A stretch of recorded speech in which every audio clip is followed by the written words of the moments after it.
एक टिप्पणी आपसे जल्दी से, सौराष्ट्र में ही मैं मौजूद है, नर्मदा का जिक्र उन्होंने किया, पानी का जिक्र किया, हर घर जल की योजना जिसको लेकर पीएम अग्रेसिव है, एक तरफ ये, लेकिन दूसरी तरफ उनके सम्मान और सम्मान से जुड़कर गुजरात की जनता सोचती है, तो इसको अगर बीजेपी एनकैश कर रही है तो उसी का ये स्वरूप दिख रहा है। हालांकि उसका पर्सपेक्टिव और कॉन्टेक्स्ट दे रहे हैं आलोक जी, वो कह रहे हैं कि वो उन्होंने सरदार पटेल से तुलना में कहा था कि स्टेडियम का नाम हम इसलिए बदल रहे हैं और उनका कद कहीं ऊंचा है सबसे। विनोद जी, नहीं देखिए, आलोक जी ने संदर्भ दिया है वो बात ठीक है। मुझे लगता है कांग्रेस के भीतर मोदी जी के कुछ अघोषित मित्र रहते हैं। वो कभी मणिशंकर अय्यर के रूप में सामने आ जाते हैं, तो कभी बीके हरिप्रसाद के रूप में सामने आ जाते हैं, और कभी अब मिस्त्री जी खुद गुजरात के हैं, वो भी गुजराती हैं। अब उन्होंने, चूंकि अब हिंदी उनकी कैसी है, उन्होंने अवकाश शब्द का इस्तेमाल कर दिया। इसके लिए दूसरा शब्द भी इस्तेमाल कर सकते थे पूरे संदर्भ के साथ, तो शायद ज्यादा बेहतर होता। लेकिन मौका तो कांग्रेस के नेता अपने जबान फिसलना कहें, बदजबानी कहें, जो भी कहें, इस तरह दे ही देते हैं, और जाहिर है सामने वाला उसका लाभ उठाएगा। राजनीति में तो ये होता ही है। अगर आप देखिए, मोदी जी जो है वो चुनाव में, कहीं का भी चुनाव हो, गुजरात का हो, उत्तर प्रदेश का हो, कहीं का भी चुनाव हो, बिहार का हो, वो पूरे ताकत से और पूरे उससे चुनाव लड़ते हैं, बीजेपी लड़ती है, और किसी भी छोटी सी भी चूक का वो राजनीतिक फायदा लेने से नहीं चूकते हैं। और ये एक अच्छे खिलाड़ी की पहचान है। आप क्रिकेट खेलते हैं तो जरा सी भी चूक हुई तो आउट हो जाते हैं और दूसरा आउट कर देता। तो ये तो सामने वाली टीम को समझना चाहिए कि हम कोई ऐसा मौका न छोड़े जिससे उन्हें मौका मिले। भाई 2007 में मौत का सौदागर का मसला आ गया था, अभी ये आ गया, वो आ गया, तो एक मतलब इमोशनल कार्ड तो गुजरात में मोदी जी हमेशा खेलते रहे हैं, और गुजरात के साथ उनका एक भावनात्मक जुड़ाव है। अब वो है, आज जब वो देश के प्रधानमंत्री, जब वो मुख्यमंत्री थे, तब वो आप देखिए पूरी बीजेपी जो है वो मोदी जी के पीछे तब चलती थी, जबकि उस समय बीजेपी में बड़े बड़े नेता थे, अटल थे, अडवाणी जी, जोशी जी, अरुण जेटली, सुषमा स्वराज, लेकिन चुनाव गुजरात का हमेशा मोदी जी ही लड़ते थे, और मोदी जी के ही पोस्टर पर, मोदी जी के ही चेहरे पर चुनाव होता था, और चुनाव जिता के वो भेजते थे, पार्टी को जिता के लाते थे। अब तो देश के प्रधानमंत्री हैं। तो ऐसे में कांग्रेस के नेताओं को या किसी भी पार्टी के नेताओं को कम से कम अपने भाषा में और बयानों में सोच समझ करके बोलना चाहिए। अब एक मौका दे दिया, बीजेपी या मोदी जी क्यों इसको छोड़ेंगे? अब चाहे कितना संदर्भ आलोक जी बताएं या कांग्रेस पार्टी बताए, लेकिन उसका जितना लाभ भारतीय जनता पार्टी ले सकती है, लेगी। और चुनाव में इस तरह के फैसले होते हैं और चले जाते हैं। अब इसका ठीक है, आलोक जी से यही पूछ लेते हैं। ठीक है विनोद जी, शुभ जी मैं आपके पास भी आ रही हूँ, आप थोड़ा सा इंतजार कीजिए। आलोक जी की बात बीच में कट गई थी, आलोक जी की बात जरा पूरी सुन लेते हैं। अघोषित मित्र हैं या फिर अघोषित समर्थक हैं, ऐसे शब्द का इस्तेमाल विनोद जी ने यूज किया। कांग्रेस पार्टी में ही मोदी जी के कुछ लोग जो कि जाने अनजाने में ऐसे शब्द कह देते हैं, और अच्छे खिलाड़ी के तौर पर अगर विपक्षी दल कोई चूक करे तो उसका फायदा पीएम मोदी उठाते हैं। आलोक जी,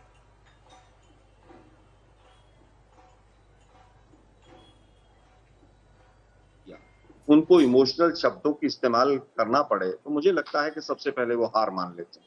अब बात आती है मोदी जी ने किस किस के लिए क्या क्या कहा है। 50 करोड़ की गर्लफ्रेंड, जर्सी काव, एक अपनी साथी जो सांसद थी उनको शरूफन खा तक कहा एक देश के प्रधानमंत्री ने। क्या इससे ज्यादा लज्जाजनक कुछ हो सकता है? और मोदी साहब के लिए किस किसने क्या क्या कहा वो भी देख लीजिए। मुझे लगता है कि अगर हार्दिक पटेल ने उनको कोई भी शब्द इस्तेमाल करने से छोड़ दिया हो, फेंकू से लेके और यमराज तक क्या क्या नहीं कहा। आज हार्दिक पटेल उनके कैंडिडेट हैं। आज जिस तरह से कपिल मिश्रा का तो याद होगा कि क्या क्या कहा था उन्होंने विधानसभा के खड़े होकर अंदर। कपिल मिश्रा उनके पिछले चुनाव में दिल्ली में कैंडिडेट थे। फिर आज वो अल्पेश ठाकुर कहाँ हैं जो कहते थे कि मोदी साहब जो है 80-80 हजार रुपए का वो मशरूम खाते हैं उससे गोरा रंग हो जाता है। मुझे लगता है कि आज वो समय नहीं। मैं गुजरात में बैठा हूँ, माननीय राहुल गांधी जी की रैली से ही मैं निकला हूँ। आज जवाब देने का समय है मोदी साहब को, और मोदी साहब को जवाब देना चाहिए कि आपको तक्षशिला कांड में जो एसआईटी बनी थी जिसमें 24 बच्चे सूरत में झुलस गए थे उनका क्या हुआ? लट्ठा कांड में जो 70 से ज्यादा लोग कच्ची शराब पीकर मर गए उनकी एसआईटी की जांच कहां तक पहुंची? और मोरबी जो 2C मॉडल का जीता जागता उदाहरण है कमीशन और करप्शन का, मोदी साहब उस पर जवाब दीजिए। आप एक देश के प्रधानमंत्री हैं, आप भारतीय जनता पार्टी का कॉर्पोरेशन का चुनाव नहीं लड़ रहे हैं कि उसने ऐसा कह दिया जैसे सास बहू की लड़ाई होती है। देश के प्रधानमंत्री हैं अब आप बताइए 22 पेपर लीक हुए, कितने रोजगार दिए? 28 आंदोलन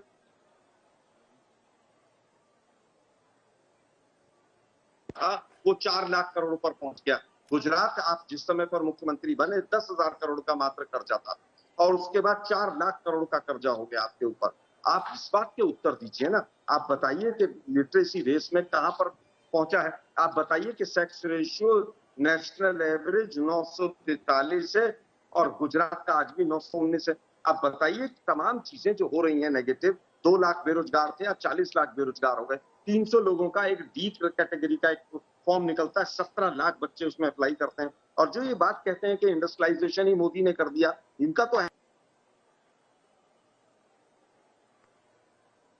बनाकर खड़ा कर दिया है। क्या गुजरात पहले से स्वतंत्रता से पहले से क्या संपन्न नहीं था गुजरात? क्या गुजरात के यहाँ पर इंडस्ट्रीज नहीं थी? मैं अभी अंकलेश्वर को क्रॉस कर आया हूँ। क्या सूरत का जो टेक्सटाइल हब है वो मोदी जी ने बना दिया? हमने तो सुना था 8वीं 9वीं जब क्लास में थे, मैनचेस्टर ऑफ इंडिया अहमदाबाद को कहा जाता था। ये बेकार की बातें करना छोड़ दीजिए। गुजरात हमेशा से प्रॉस्पेरस रहा है, गुजरात ने हमेशा तरक्की की है। आज दुर्भाग्य ये है कि एक व्यक्ति के पास ये बताने को नहीं है कि मैंने देश के लिए क्या किया। 83-84 पर डॉलर पहुंचा दिया। तो आप जिस तरह से 100 के पार डीजल और पेट्रोल पहुंचा दिया, महंगाई पर बात कीजिए ना। पेट्रोल का दाम कहां पहुंचा, सिलेंडर का दाम कहां पहुंचा, इन पर जवाब दीजिए ना। आप ये सास बहू की लड़ाई बंद कीजिए। जिस तरह से 2 सास और बहू ननद और जठाई, इसने मुझे ऐसा कह दिया, उसने मुझे तिरछा देख लिया। अरे आप देश के प्रधानमंत्री हैं भाई।